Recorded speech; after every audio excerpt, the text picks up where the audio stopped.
This is our Junkyard production block 393 stroker that should make every bit of 600 to 700 crank horsepower. Now this is the type of build, this 393 would probably be the more budget option to do as a stroker. And as you can see, it's a production block. You could use the factory Windsor rods, get a cheaper 3.85 stroke crank, and even some budget piston for not a whole lot of money. We kind of went overboard with it a little bit, but when you're talking about 351 Windsor stroker motors, 393 would probably be one of the first motors in discussion. We got a number of parts to go through, so let's get right into the video.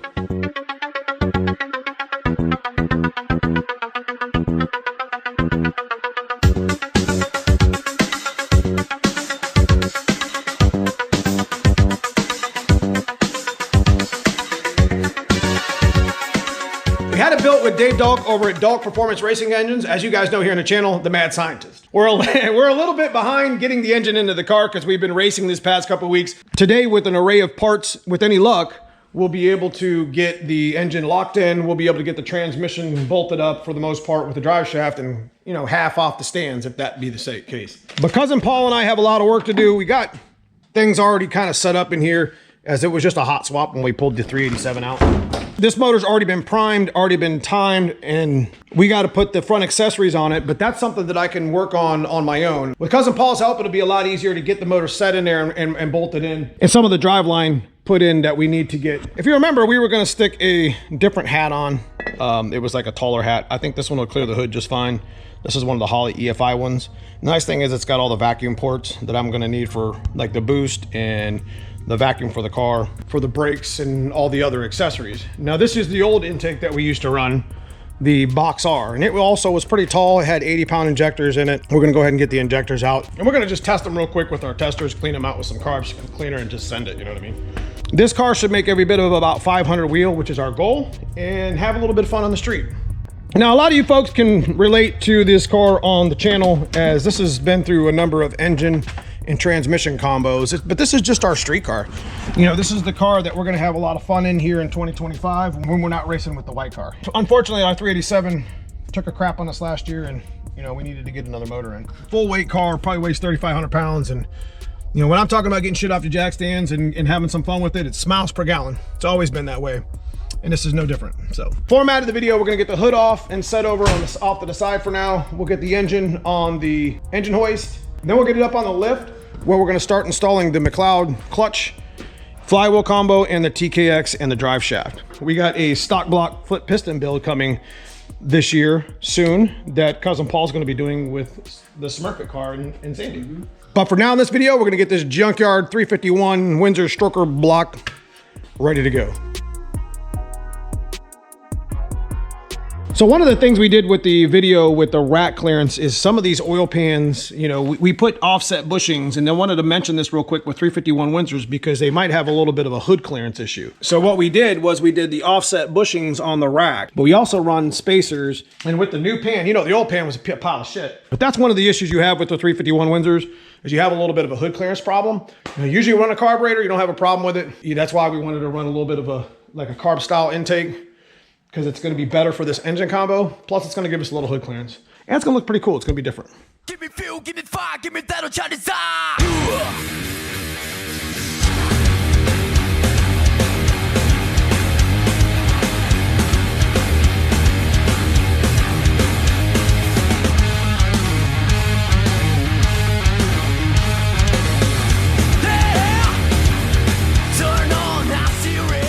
Okay, we got the motor mounts where we needed to go.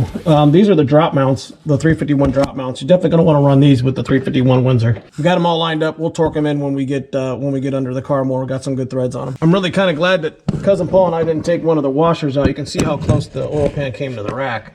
But nonetheless, we got the motor set right where we want. It's nice and level, ready to go. Really kind of excited to get some of these parts off the ground. We've been talking about doing this swap for a long time, and I'm just happy that we're where we're at right now.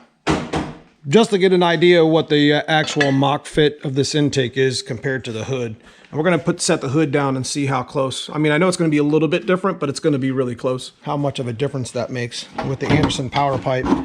You know, it's gonna be pretty badass little setup. Nice and clean. Go ahead and move it real quick. I got the hood. Yeah? Yeah? Oh yeah. We got plenty of room. There's 2 inches there or more. That's a big plus.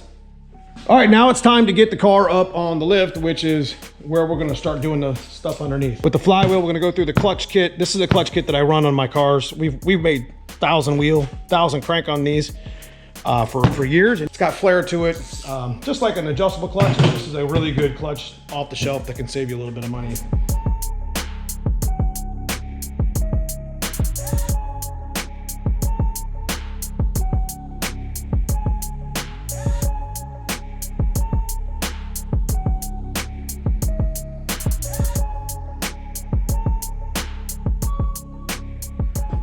Yep, that couldn't have sat any better on that oil pan. It literally sits right next to it, don't it? Got the 3-inch max. Can't wait to hear these again. Start rumbling down the street. Start getting our McLeod set up in here, McLeod clutch setup and transmission. You have to consider the imbalance of the motor being 28 ounce. This McLeod flywheel that came back from repair RMA didn't have the weight attached to it. Well, that's one thing I like about these McLeod flywheels is you can put a 50 ounce, a 28 ounce, or even run it 0 balanced. So you can grow with the combo, you know, when you get from like a stock block, stock bottom end, 302, whatever, 351, or even into the bigger stroker motors, you can still run the same clutch combo and not have to worry about balancing and buying a new flywheel.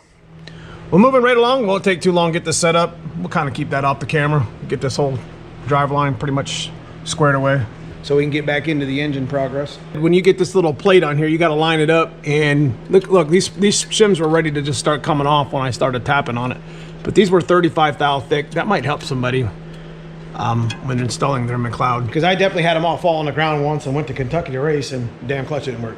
You got it nice and straight? Yeah, I think so.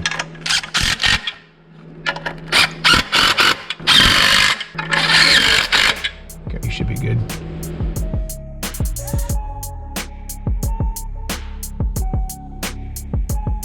Highly suggest getting one of these trainee jacks.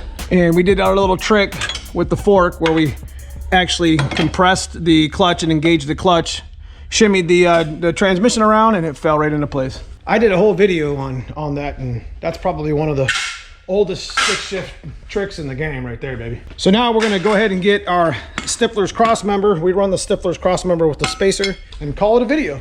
We'll go over it when we're done. Appreciate you guys for watching this far. Love y'all. We're doing work on a Saturday, getting that shit done. Okay, one step closer to getting our shit off the jack stands. Got our drive shaft in, all locked in with red Loctite. And this is the Stifler's cross member that I keep telling everybody to get, and bolts to the back of the transmission. T56, TKX, good piece right there. We'll go through and do some little things like putting the starter in and some hooking up some of this wiring, but we got it all in place. Got the motor locked in. I think we're at the point to where we're just gonna bring the car down, and I'm gonna start tinkering with the power steering and alternator, and getting the injectors installed and start hooking up some of the fuel lines. But guys, this is what it's all about, man. This is what on the channel, this is what we do. We had a broke white car, we fixed it, got it running good. We had our black car here, we've been wanting to get our new engine in. Guys, it's just, you guys motivate me here on the channel to get shit done. I try to inspire, I try to motivate as best as I can to get, do work on your car, whether it's a Fox body or GM or a Mopar, I don't really care. That's what we do here in the channel. It's a love of cars, and it's just, putting the work in and the effort to build something that's yours. It doesn't have to be the prettiest car. It doesn't have to be show car quality, because mine definitely will never win that. It's just getting your ass out in the garage and getting shit done and getting work done. If you guys enjoy this sort of content, leave me a comment below. Let me know what you guys think. Consider subscribing if you haven't already. Leave me a thumbs up on the way out. Check out that join button. Become a member of the channel. Appreciate all my members every month for what you guys do for us here on the channel. Outside of that, I just appreciate you guys watching. We will see you soon in the next video. We'll most likely have this car close to running, as I'm going to do a lot of work on it this weekend. See you soon.